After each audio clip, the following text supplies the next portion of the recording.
माता जी, मैं हूँ पंडित युगवीर जैन। हमारे आज के इस वीडियो में हम वृश्चिक लग्न में चंद्रमा की चर्चा करेंगे। चंद्रमा मन के कारक ग्रह, मन के सुख शांति के कारक ग्रह। जीवन में चाहे पैसा कम हो ज़्यादा हो, हर हाल में इंसान को सुखी रहना है या तनाव में रहना है, दुखी रहना है, ये सब चीज़ें हमारी कुंडली के चंद्रमा की परिस्थिति पे निर्भर करता है। चंद्रमा माता के कारक ग्रह, चंद्रमा फॉरेन ट्रैवल्स, इंपोर्ट एक्सपोर्ट, ये सब चीज़ें चंद्रमा के अंतर्गत आती है। चंद्रमा कुंडली में जितना अच्छी तरीके से बलवान हो, इंसान हर परिस्थिति में खुश रहेगा, मस्त रहेगा, चाहे पैसा ज़्यादा है कम है, हर हाल में संतोष का गुण चंद्रमा पावरफुल होगा तो उसके जीवन में दिखेगा। लेकिन क्या है, चंद्रमा जहाँ भी पीड़ित होगा तो पैसा कम ज़्यादा, कई लोग करोड़ों रुपए में काम कर कर भी, बड़े बड़े 4 व्हीलर में घूमकर भी जिस तनाव में जी रहे हैं, कर्जे में जी रहे हैं, तो ये सब चीज़ें जो मानसिक तनाव में से बाहर नहीं आ रहे हैं, तो ये चीज़ें चंद्रमा पे निर्भर करती हैं। तो ये चीज़ें तनाव, डिप्रेशन आज की सबसे बड़ी समस्या है। आज की इस हाई फाई टेक्नोलॉजी के सबसे फास्ट समय की सबसे बड़ी समस्या है तो डिप्रेशन, तनाव। मुझे लगता है शायद 10 में से 5 लोग इस परेशानी से जूझ रहे हैं या ज़्यादा। तो इस तरीके से चंद्रमा किसी भी प्रकार से पीड़ित होगा, कमज़ोर होगा कुंडली में, तो ये चीज़ इंसान का मन कमज़ोर पड़ेगा, तनाव में आएगा, टेंशन में आएगा। अब हम अगर वृश्चिक लग्न में बात करें तो चंद्रमा भाग्य स्थान के स्वामी हैं और भाग्य स्थान बहुत इंपॉर्टेंट स्थान उनको मिला है। अगर दूसरे कुछ कुंडली में कुछ पॉइंट्स कमज़ोर भी है लेकिन भाग्य स्थान बहुत बलवान है तो भी इंसान भाग्य के बल से बहुत कुछ प्राप्त कर लेता है। लाल किताब में यहाँ तक कहा है कि सबसे पहले भाग्य का स्थान देख लो। अब अगर हम बात करें चंद्रमा की वृश्चिक लग्न में, अगर लग्न में आते हैं चंद्र तो यहाँ पे हो जाएंगे नीच के ग्रह हो जाएंगे, तो भाग्य पूरी तरह से साथ नहीं देगा, भाग्योदय में रुकावटें आएंगी, संघर्ष बढ़ेगा, हेल्थ की प्रॉब्लम्स आ सकती है, पैतृक संपत्ति में बाधाएं आ सकती है, कुछ फॉरेन ट्रैवल्स जो विदेश यात्राएं हैं, ऐसी सब चीज़ों में भी आपको रुकावटें आ सकती है, विलम्ब हो सकता है, ट्रैवल्स करके भी कई बार संघर्ष बढ़ सकता है, कई बार मानसिक रूप से तनाव है, टेंशन है, ये चीज़ें भी बढ़ सकती है। चंद्र की दशा, अंतरदशा, ये सब चीज़ें कई बार आपके लिए तनाव बढ़ाने वाली हो सकती है। ऐसे में डिसीजन संभल के लेना चाहिए। इनकी दृष्टि पड़ेगी 7वें घर के ऊपर जो कि उच्च की होगी। मैरिज लाइफ के लिए ये अच्छा फल देंगे, पत्नी सुंदर मिलेगी। फिर उसके बाद सप्तम में शुक्र की पोजीशन भी हमें देखनी होगी क्योंकि नीच के ग्रह की 7वें स्थान पर हमेशा उच्च की दृष्टि पड़ती है। अब यहाँ के नीच के चंद्रमा हमें हेल्थ पर भी नेगेटिव असर देंगे, मानसिक तनाव भी देंगे, तो ये सब चीज़ों से हमें ध्यान रखना चाहिए, संभालना चाहिए। लेकिन अगर नीच भंग हो जाता है तो पूरी तरीके से फल फिर जाएगा, संघर्ष से आदमी बहुत ऊंचाई आ पाएगा।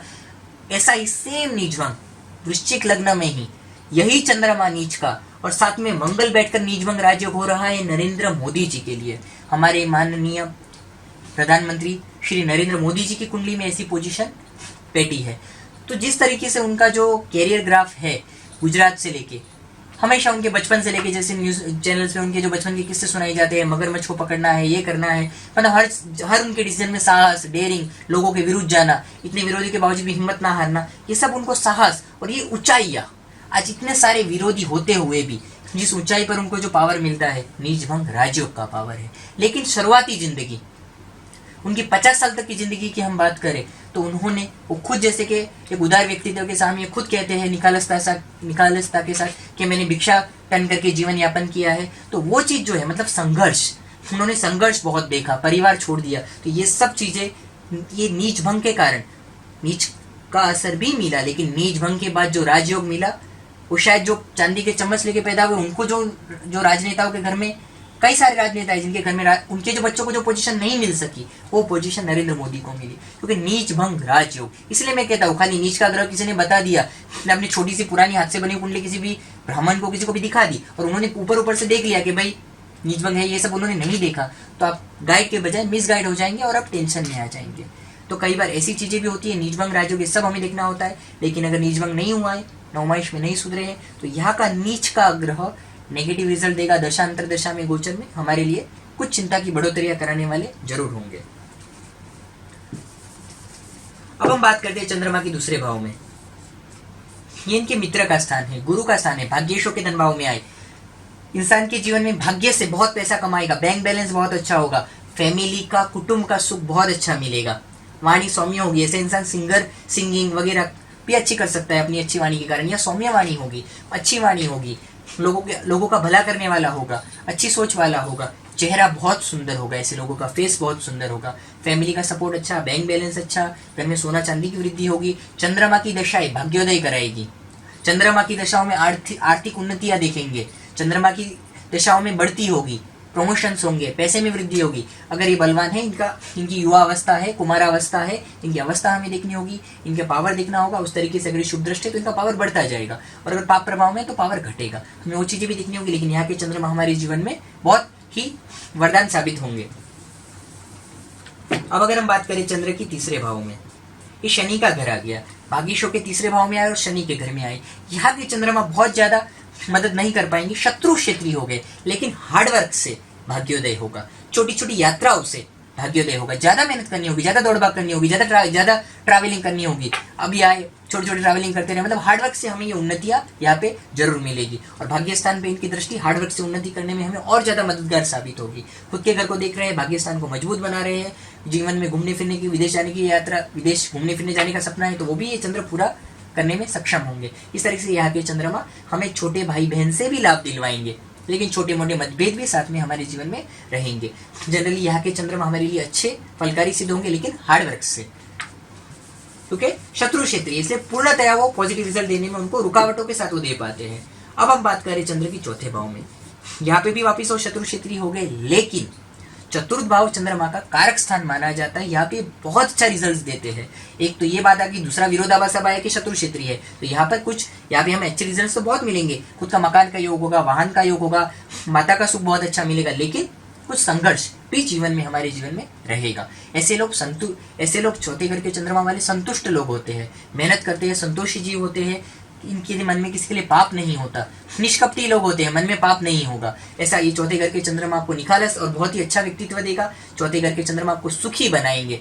चाहे आपके पास पैसा कम ज्यादा हो, मायने नहीं रखता, लेकिन फिर भी सुखी जीवन मिलना इंपॉर्टेंट होता है। तो यहाँ का चंद्रमा आपको सुख की अनुभूति जरूर कराएंगे, लेकिन शनि के घर में थोड़ा बहुत हार्डवर्क, थोड़ा बहुत संघर्ष के साथ आप ये सब चीजों को पा सकेंगे। एक दृष्टि इनकी पड़ेगी 10वें घर के ऊपर, पिता के स्थान के ऊपर। शुभ ग्रह है, इनकी शुभ दृष्टि होती है, पिता के सुख में वृद्धि होगी, गवर्नमेंट से फायदा होगा। व्यापार धंधे में भी चंद्रमा की दशांतर दशाओं में कुछ मेहनत के साथ, हार्डवर्क के साथ, कुछ छोटे मोटे संघर्षों के साथ अच्छी खासी आप उन्नति देखेंगे। अब हम बात करते हैं चंद्रमा की पंचम भाव में। अगर चंद्रमा पंचम भाव में बैठे हैं तो अपने मित्र गुरु के घर में आ जाएंगे। भाग्येशु के पंचम भाव में आ गए, एक त्रिकोण का मालिक दूसरे त्रिकोण में आया, ये बहुत अच्छा परिवर्तन होता है। ऐसा इस स्थान का कॉम्बिनेशन बहुत अच्छा होता है। संतान बहुत भाग्यशाली होती है, संतान के जन्म के बाद से उन्नति अच्छी होती है। संतान आपकी धार्मिक होगी, संतान आपकी सेवा करने वाली होगी, संतान आपको संभालने वाली होगी। शेयर सट्टे में आपको लाभ हो सकता है। आप पर देवी माता की बहुत कृपा होगी। आप एक बहुत ही धार्मिक इंसान होंगे, आप एक सज्जन व्यक्ति होंगे। आपका इस तरीके से यहाँ का चंद्रमा आपके जीवन में अनेक प्रकार से सुख समृद्धि लाने में आपकी मदद करेगा, उन्नतियाँ देगा। चंद्रमा की दशांतर दशाओं में आपको लाभ होगा, स्त्रियों से लाभ होगा। चंद्रमा स्त्रियों का कारक है, पुत्री से लाभ होगा, पुत्री के जन्म से भी आपको बहुत लाभ होगा। तो घर में पुत्री का जन्म हो तो उसे लक्ष्मी मान के उसे बहुत प्यार से रखिए। आपके लिए आपकी बेटी भी आपके लिए बहुत भाग्य लेके आएगी। आपकी सारी संतानें आपके लिए यहाँ पर, अगर बेटा भी होता है तो भी आपके संतानों के भाग्य से आपकी उन्नति बढ़ती जाएगी। अब अगर इनकी एक दृष्टि पड़ती है लाभ स्थान के ऊपर तो आवक में भी बढ़ोतरी होती है। अब चंद्रमा अगर ज्यादातर यहाँ होते तो पहली संतान लड़की होने की संभावनाएं भी बढ़ती है। इस तरीके से ये हो ओवरऑल में, लेकिन हर बार जरूरी नहीं कि लड़की ही हो, कई बार दूसरे कॉम्बिनेशन की वजह से परिणाम उल्टे भी देखने मिलते हैं। इसे ये चीज कई बार देखिए कि संतान के मामले में और आयुष्य के मामले में हर बार प्रेडिक्शंस इतने 100% एक्यूरेट नहीं पढ़ पाते हैं किसी भी बड़े से बड़े एस्ट्रोलॉजर्स के, क्योंकि ये कुछ चीजें ऐसी है जहाँ पे कुदरत ने लिमिटेशंस लगाए हैं ताकि हम इसका दुरुपयोग ना कर सके। लेकिन फिर भी कई हद तक 70-80% तक संभावनाएं सही पड़ती है और हमें यहाँ पे हमारे घर में लक्ष्मी जो आएगी वो बहुत भाग्य में बढ़ोतरी करने वाली होगी। और चंद्रमा की दशांतर दशाओं में आप बहुत उन्नति कर पाएंगे। शेयर सट्टे में भी आपको लाभ मिलेगा, लेकिन उसके लिए दूसरे ग्रह भी देखने होते हैं।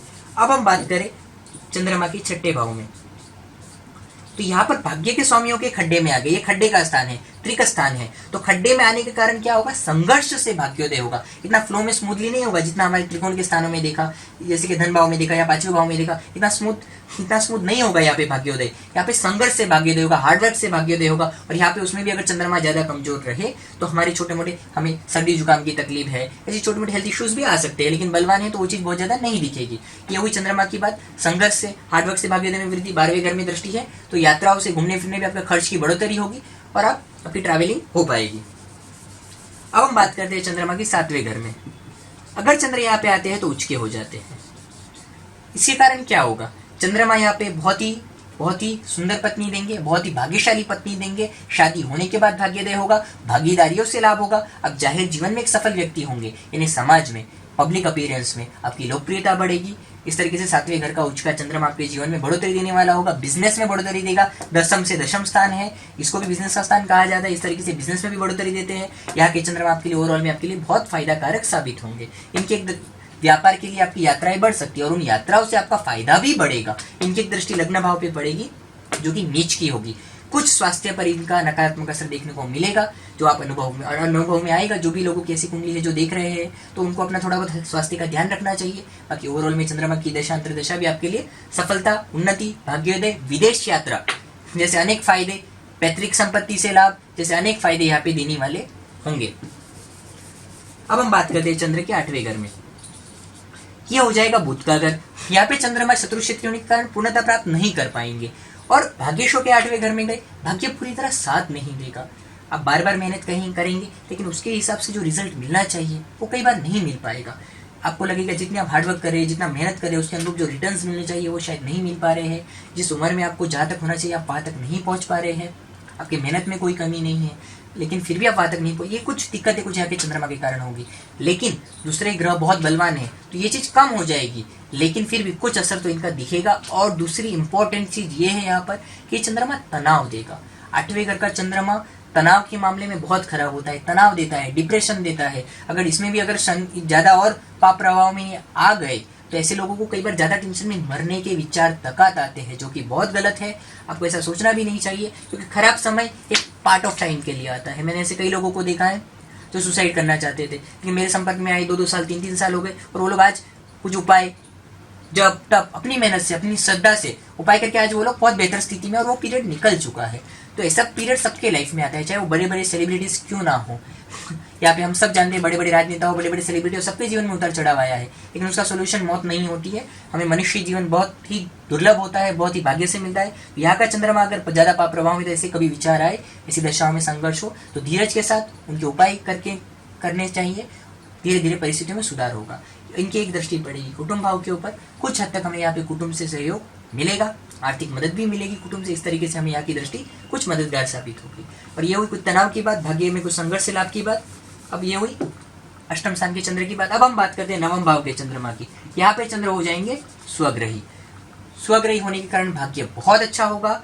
यहाँ के चंद्रमा वाले जातक का 24वें साल से बहुत भाग्योदय होगा और जीवन में स्त्री आने के बाद भी भाग्य बढ़ेगा। चंद्रमा स्त्री का कारक है, स्त्रियों से भी भाग्योदय होगा, स्त्रियों से भी मदद मिलेगी। वो आपके बहन के रूप में हो सकते हैं, वो आपकी माता के रूप में हो सकते हैं, वो आपके पत्नी के रूप में हो सकते हैं, वो आपके मित्र के रूप में हो सकते हैं। इस तरीके से स्त्रियों से भी आपको मदद मिलेगी, सपोर्ट मिलेगा, भाग्योदय होगा। और चंद्रमा यहाँ पे आपको 24वें साल से बहुत उन्नति देंगे, भाग्योदय मिलेगा। फॉरेन ट्रैवल के योग बनेंगे, पैतृक संपत्ति के योग बनेंगे, पैतृक संपत्ति से लाभ हो सकता है। इस तरीके से ओवरऑल में यहाँ के चंद्रमा हमारे जीवन को उन्नति देने वाले होंगे। इनकी दशांतर दशाओं में उन्नति होगी, प्रमोशंस के योग बनेंगे। इस तरह के यहाँ के चंद्रमा अच्छा रिजल्ट देंगे। चंद्रमा की व्यापारों से भी हमें फायदा होगा, इंपोर्ट एक्सपोर्ट फॉरेन ट्रैवल से भी हमें 9वें भाव में फायदा देगा। अब हम बात करते हैं 10वें भाव में। यहाँ भी कुछ मिलीजुली बात हम कर सकते हैं। 9वें भाव जैसी भाग्येश 10वें भाव में आए, चंद्रमा के व्यापार से फायदा हो सकता है, चांदी की चीज से है, इंपोर्ट एक्सपोर्ट फॉरेन ट्रैवल्स ऐसी कोई भी लाइन मिलती है, इन सब चीज़ों से आपको फायदा हो सकता है। सफ़ेद चीज़ों से फायदा होगा, कपास, रुई, इन सब चीज़ों से आपको फायदा हो सकता है। कपड़ा, तो इन सब चीज़ों से आपको फायदा हो सकता है। ये हुई चंद्रमा की बात। पिता से लाभ होगा, गवर्नमेंट से लाभ होगा। यहाँ पर आपको माता का सुख, पिता का सुख अच्छा मिलेगा, उनका सहयोग आपको अच्छा प्राप्त होगा। आपको आपके जीवन में कर्म से, अपने कर्म से आपको प्रसिद्धि मिलेगी, धर्म होगा आपके जीवन में, धार्मिक कार्य आप कर पाएंगे। इस तरीके से यहाँ का चंद्रमा ओवरऑल में आपके जीवन में बहुत अच्छे रिजल्ट देने वाला होगा। इनकी दशांतर दशा अच्छा फल देगी। अपने मित्र सूर्य के घर में, चौथे घर की दृष्टि में मैंने जैसे बताया, मकान वाहन बनाने में आपके लिए मददगार साबित होगी। आप अपना खुद का मकान वाहन ले पाएंगे। अब हम बात करते हैं चंद्र के 11वें घर में। अब भाग्येशों के लाभ स्थान में गए तो ये भी एक बहुत अच्छी पोजीशन होगी। भाग्येश का लाभ स्थान से संबंध, भाग्य के बल से आदमी पैसा कमाएगा, लेकिन शत्रु क्षेत्रीय है, बुध के घर में है, तो हार्डवर्क से कुछ विलंब से हो सकता है। ये आपको कुछ देर से हो सकता है भाग्योदय, कुछ हार्डवर्क से आपको ये सब सफलताएं मिलेंगी, लेकिन सफलताएं मिलेंगी, अच्छी आवक तक भी आप पहुंच पाएंगे। हार्डवर्क, मेहनत करते रहिए, थोड़ी मेहनत ज्यादा करनी होगी, शत्रु क्षेत्रीय है, लेकिन लाभ होगा। फायदे होंगे। चंद्रमा की दशा अंतर्दशा भी हार्ड वर्क से फायदा ही करेंगी, कुछ मिलीजुली मिश्र फल देने वाली हो सकती है, शत्रु क्षेत्रीय है, फिर अंतर्दशाएं भी हमें देखनी होगी। इस तरीके से ओवरऑल में यहाँ के चंद्रमा का फल अच्छा होगा। इनकी एक दृष्टि संतान भाव पे पड़ेगी, संतान के सुख में वृद्धि होगी, संतान से हमें लाभ होगा, बड़े भाई बहन से भी हमें लाभ होगा। अब हम बात करते हैं चंद्रमा की 12वें भाव में। भाग्येश होकर 12वें घर में चले गए कि विदेश यात्रा के प्रबल योग बनाएंगे, अपॉर्चुनिटी मिलती है राइट एज में। आपके पास कुछ प्लान है, प्रॉपर प्लानिंग्स बना के निकल जाइए फॉरेन, मेहनत करिए, आपको सफलताएं मिलेंगी। इसके अलावा दूसरे ग्रहों को एक बार देख लेना चाहिए, बाकी फॉरेन ट्रैवल के योग बनेंगे। और अगर नहीं जा कुछ यही भी आपका सब सेटअप है, यही पे रहना चाहते तो भी घूमने फिरने तो आप जरूर जा पाएंगे। दूसरी भी आपकी यात्राएं ज़्यादा होंगी, ट्रैवलिंग ज़्यादा होगी, भले भारत में लोकल आपके देश में ही आप भले घूमेंगे और विदेश जाने की अपॉर्चुनिटीज़ भी आपको मिलेगी। इस तरीके से भाग्येश चंद्रमा 12वें घर में जाके ये चीज़ों से तो लाभ देगा, लेकिन भाग्येश होकर 12वें घर में जाके शत्रु शुक्र के घर में होने के कारण कुछ भाग्योदय हार्ड वर्क से होगा, कुछ संघर्ष से होगा। आपको ज़्यादा हार्डवर्क करना पड़ेगा, कुछ संघर्ष, कुछ बाधाएं, आपको ऑब्स्टिकल्स जरूर जीवन में दिखेंगे। ये हुई जनरल वृश्चिक लग्न में चंद्रमा की 12 भावों में बात।